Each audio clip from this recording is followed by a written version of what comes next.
ఓం శ్రీ సాయిరామ్. శ్రీమద్ భగవద్గీత 5వ అధ్యాయంలోని 22వ శ్లోకం గురించి ఈరోజు తెలుసుకోబోతున్నాం. సాయిరామ్. భగవానుడు గత శ్లోకములో ముఖ్యమైనటువంటి అంశములు వెల్లడి చేయటంలో ఏం చెప్పారంటే, సుఖము బాహ్యమున లేదని అంతరమునమనే ఉన్నదని చెప్పారు. బాహ్య సుఖము శయశీలమైనది, దుఃఖమిశ్రమైనదని చెప్పారు. శబ్దాది విషయములు ఆత్మసుఖమునకు అడ్డుగా ఉన్నవని, కాబట్టి వాటి వల్ల ఆసక్తి ఉంచరాదని, వాని వెంట పరుగుడు వాడు ఆత్మసుఖము అనుభవింపలేని కూడా తెలియజేశారు.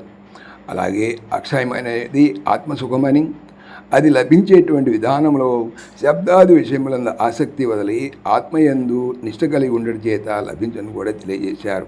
ఇక ఈరోజు మనం తెలుసుకుపోయేటువంటి 22వ శ్లోకంలో ఏం తెలియజేస్తున్నారంటే, విషయభోగములు దుఃఖకరములు, బంధజనకములు కాబట్టి వాటిని ఆశ్రయించరాదని బోధించుతున్నారు. ఏహి సంస్పర్శజా భోగా దుఃఖయోనయ ఏవతే ఆద్యంతవంతః కౌంతేయ నతీషురమతే బుధః.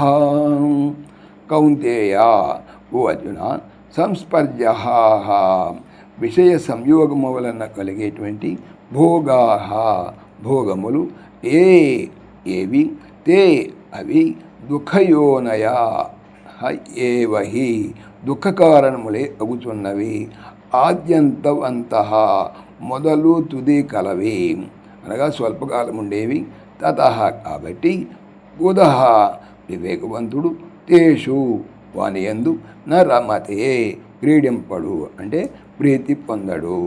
తాత్పర్యం: అర్జున, ఇంద్రియ విషయ సంయోగం వల్ల కలిగేటువంటి భోగములు దుఃఖహేతువులను అల్పకాలమునవి అయి ఉన్నవి. కాబట్టి విఘ్నుడవు వాడు వాటి యందు క్రీడింపడు అంటే ఆసక్తి పొందడు.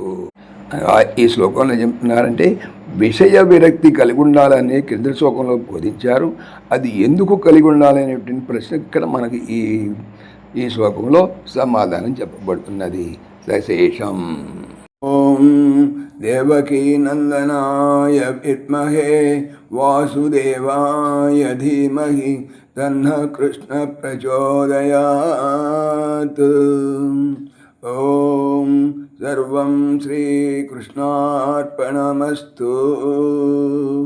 జై శ్రీకృష్ణ.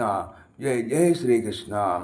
ఆత్మీయులకు మనవి, ఈ ఛానల్తో పాటుగా భగవానుడు అనంత మహిమల శ్రీ సత్యసాయి అనేటువంటి మరొక ఛానల్ను నా చేత చేయిస్తున్నారు. దీనికి సంబంధించిన లింక్ డిస్క్రిప్షన్లో చూడవచ్చు. సాయిరామ్.